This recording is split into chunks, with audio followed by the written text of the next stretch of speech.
We identify him as John, and we identify the letter as Second John. The author identifies himself as the elder, and the person he's writing to is really a church, the lady chosen by God, and to her children.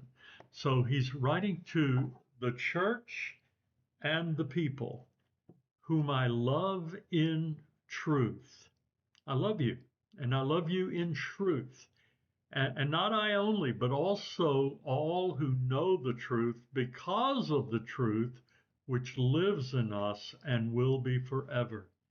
Notice how the elder identifies truth and love over and over again in the same sentences, in the same thoughts. They walk together through life. Love, truth, truth, and love. And then he pronounces in the middle of the letter a benediction: grace, mercy, peace. And these come from God the Father and from Jesus Christ, the Father's Son, will be with us in truth and in love. He says, I've got a lot of joy to know that some of your children are walking in the truth. I'm filled with gratification because some of you get it. Some of you are living the life that you profess. You're living out your commitment, and you're doing it the way the Father commanded us. But then he comes back and he says, Dear lady, dear church, I'm writing to you not a new command. This is not new. I'm not telling you anything you haven't heard before. I'm not saying anything I've not said before. It's been with us from the beginning. Love each other. Love one another.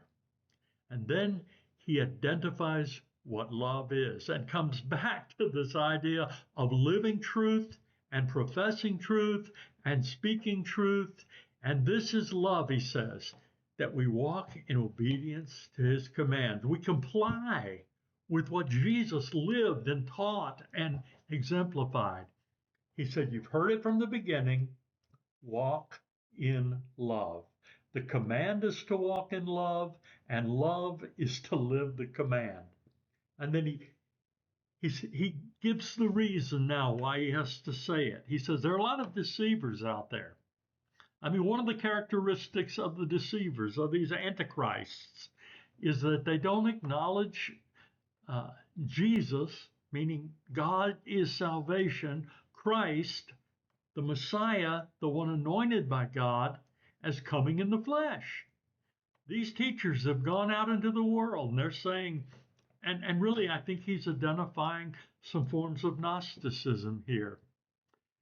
Any such, let me just say again, he said that it's the denial of the flesh and of Jesus' manifestation of the flesh that's giving him some problems here.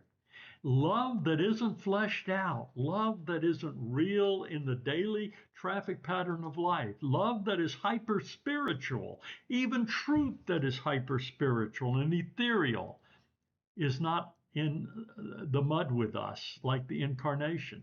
And he says any such person is the deceiver, the antichrist. He uses the term loosely. He's not talking about some figure at the end of time here. He says, watch out so that you don't lose what we've worked for, but that you may be rewarded fully. In other words, it's been a lot of work building up this church. It's been a lot of work grounding people in the faith. And he says, don't run ahead. Don't continue.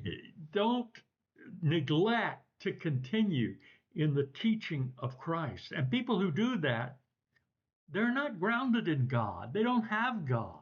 Whoever continues in the teaching has both the Father and the Son. So it is, again, back to love and truth and love, and truth that lives truth and love that lives love and acts that way.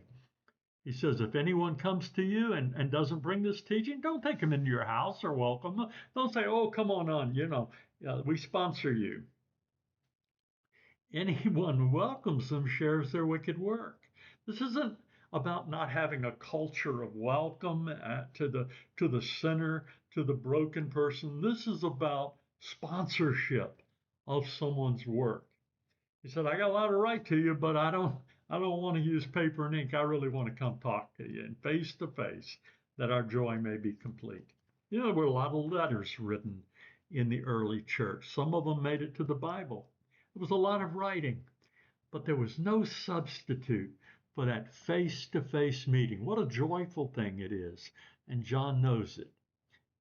The children of your sister, who is chosen by God, send their greetings. In other words, the other church and all the people, the rest of the family, we are a family. And that's what John says in 2nd John to the church, to the grand lady and her children.